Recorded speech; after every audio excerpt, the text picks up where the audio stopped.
Hello, আসসালামু আলাইকুম। শখের খামার ফরিদপুর ইউটিউব চ্যানেল থেকে ছোট্ট একটা শর্ট ভিডিও নিয়ে চলে আসলাম। তো আজকে হচ্ছে আমার সোনালি সুপার হাইব্রিড মুরগির বাচ্চার বয়স 12 দিন রানিং চলতেছে। তো আজকে হচ্ছে গাম্বরার ভ্যাকসিন করবো। তো 12তম দিনে 10 থেকে 12তম দিনের মধ্যে গাম্বরার ভ্যাকসিন কমপ্লিট করতে হয়।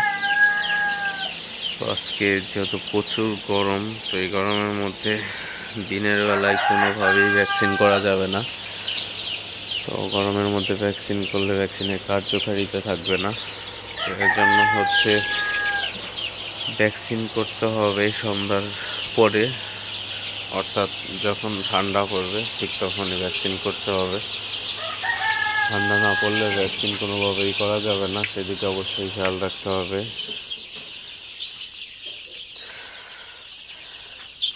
আর ভ্যাকসিন দিলে বাচ্চাগুলো একটু ক্লান্ত হয়ে যায়, ভ্যাকসিনের পরে 2-4টা বাচ্চা কাটে।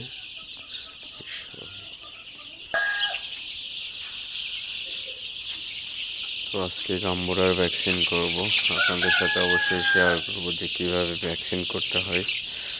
তো বিগত অনেক ভিডিওতে আমি দিচ্ছি ভ্যাকসিন করার নিয়ম। আপনারা যদি কেউ দেখতে চান অবশ্যই পিছনে গিয়ে দেখে আসতে পারেন।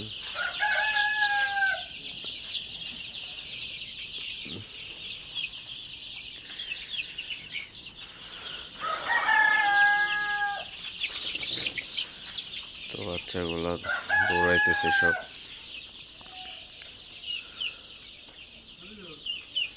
তো ভিডিওটি আর বেশি বড় করবো না, সবাই ভালো থাকবেন, সুস্থ থাকবেন। শখের খামার ফরিদপুর ইউটিউব চ্যানেলটা অবশ্যই সাবস্ক্রাইব করবেন, লাইক করবেন, কমেন্ট করবেন এবং শেয়ার করে অন্য ভাইদের দেখার সুযোগ করে দেবেন। আল্লাহ হাফেজ।